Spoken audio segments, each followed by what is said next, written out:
Olá pessoal, sejam todos bem-vindos. Nesse vídeo nós vamos falar da análise contábil da empresa Jales Machado. Vamos falar sobre balanço patrimonial e DRE.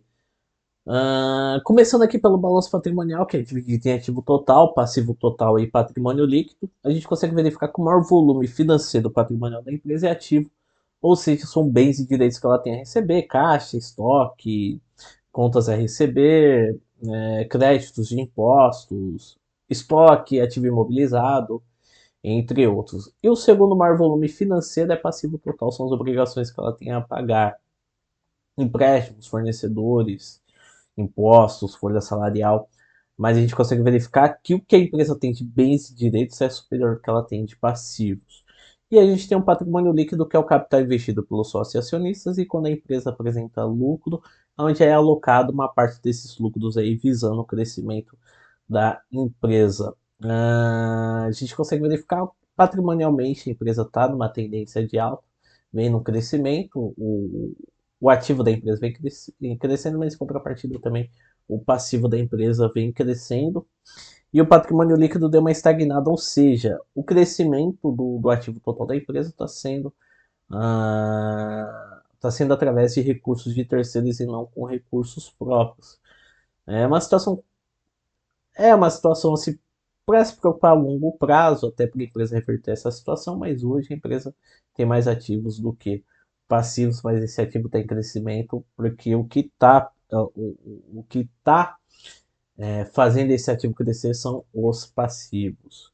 Bom, a gente tem um ativo circulante da empresa, é um subgrupo dentro do ativo, são os bens e direitos que a empresa tem a receber nos próximos 12 meses. Aqui dentro do ativo circulante eu trabalho com as três principais contas, que é o caixa, contas a receber e o estoque. Hoje a empresa tem um volume muito bom de caixa, um volume alto de caixa, que está aplicado aí em, em contas de investimentos em instituições financeiras, né, os bancos. A empresa tem um estoque que varia, vem variando aqui, aparentemente é um setor cíclico, o setor dela, e o contas a receber que vem mantendo aí a empresa, pelo jeito aí, ela trabalha com o mesmo patamar de vendas a prazo, que vem que não tem um crescimento, vem mantendo o mesmo patamar da credito que ela trabalha com um cliente único ou poucos clientes, ou trabalha com vendas a prazo apenas para um cliente. Aí precisa analisar mais profundamente aqui, eu só estou analisando a questão dos números. Mas a empresa tem um caixa muito bom, o estoque que pelo jeito é um mercado cíclico, então tem um período de aumento de estoque e tem um momento de queda do estoque também, depois volta a crescer. Bom, a gente tem um passivo da empresa, aí eu desmembro. O passivo são obrigações que ela tem a pagar com terceiros, então é um grupo crítico a ser analisado, porque é a questão de pagamento, obrigações que ela tem a pagar. Aí eu desmembrei em duas partes, que é o passivo circulante e o passivo não circulante. O passivo circulante são as obrigações que ela tem a pagar a curto prazo, ou seja, nos próximos 12 meses. E o não circulante que ela tem que pagar além dos 12 meses, que é o acima de 12 meses, que é o longo prazo. Visando estratégia de giro e fluxo de caixa, o ideal sempre é que o maior volume de dívida da empresa esteja alocado a longo prazo. Assim, a empresa tem tempo suficiente para poder gerar a sua operação, gerar a sua situação operacional, gerar caixa, fazer seu estoque girar, receber dos seus clientes, ganhando caixa e honrar esses compromissos com tranquilidade. A gente consegue verificar aqui na foto batida aqui do gráfico que o menor volume está a curto prazo. A empresa tem um estoque muito bom, um estoque não, perdão, um caixa muito bom e consegue cobrir e pagar honrar esses compromissos com uma certa tranquilidade. Bom, a gente tem os empréstimos da empresa. A análise é praticamente a mesma coisa do passivo. Aqui eu separei dentro do passivo e desmembrei também da mesma forma o empréstimo a curto prazo e o empréstimo a longo prazo. É a mesma ideia. Que o maior volume esteja alocado a longo prazo é o que ocorre aqui essa linha laranja. A empresa está fazendo uma boa estratégia de gerenciamento dos seus passivos e também dos seus empréstimos e financiamentos. Vamos falar um pouquinho aqui de resultado, vamos falar um pouquinho de vendas, lucros e prejuízos. Aparentemente, o mercado cíclico da empresa, eu não cheguei a me aprofundar e conhecer um pouco do mercado dela, para quem tiver interesse, aí dá uma estudadinha e se aprofunde. E no todo está numa tendência de alta. No último trimestre ele teve um volume muito bom de vendas, mas tem alguns períodos que aparentemente é cíclico mesmo, que vai e volta, mas no todo aqui está numa tendência de alta. Bom, a gente tem o lucro bruto da empresa. O lucro bruto é o custo que ela tem para poder vender o seu produto, ou seja, a margem de lucro do seu produto. Teve um período aqui de prejuízo, possivelmente deve ter sido algum ajuste que acabou ficando em prejuízo, mas no todo aqui foi uma situação não recorrente, mas no todo aqui a empresa tem uma margem boa de lucro.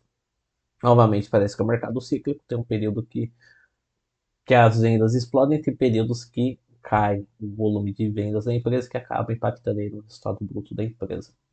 Bom, a gente tem um resultado operacional.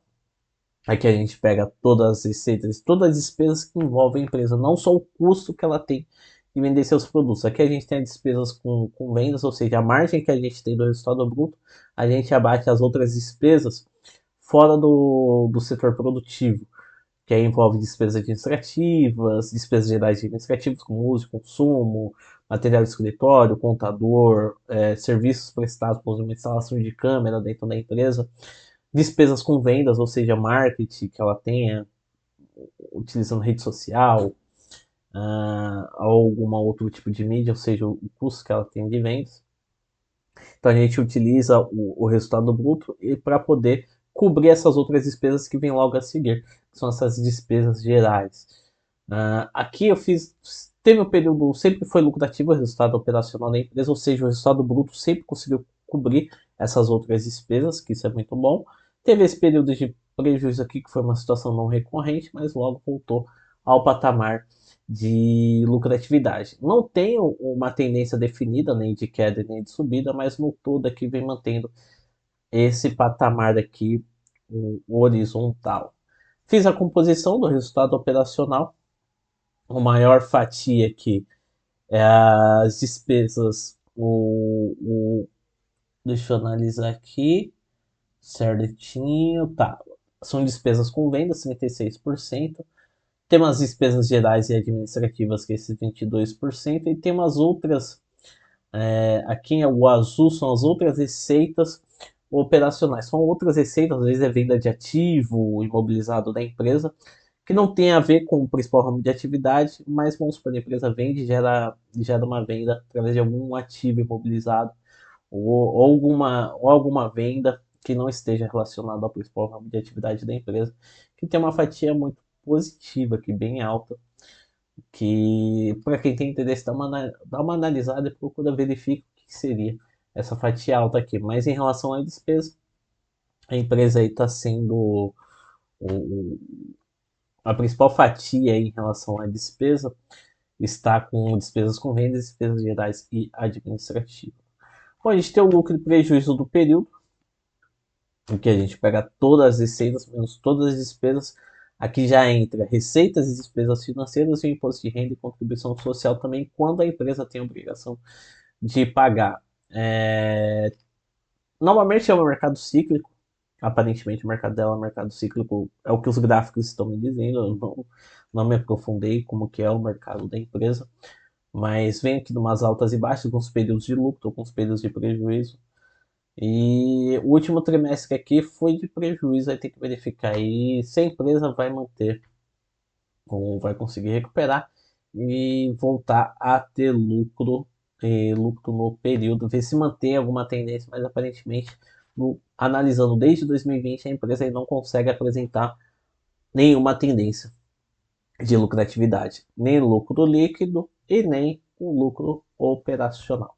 Bom, pessoal, termina a análise aqui. Espero que vocês tenham gostado. Quem puder estar se inscrevendo no canal aí já contribui demais para a continuidade do projeto.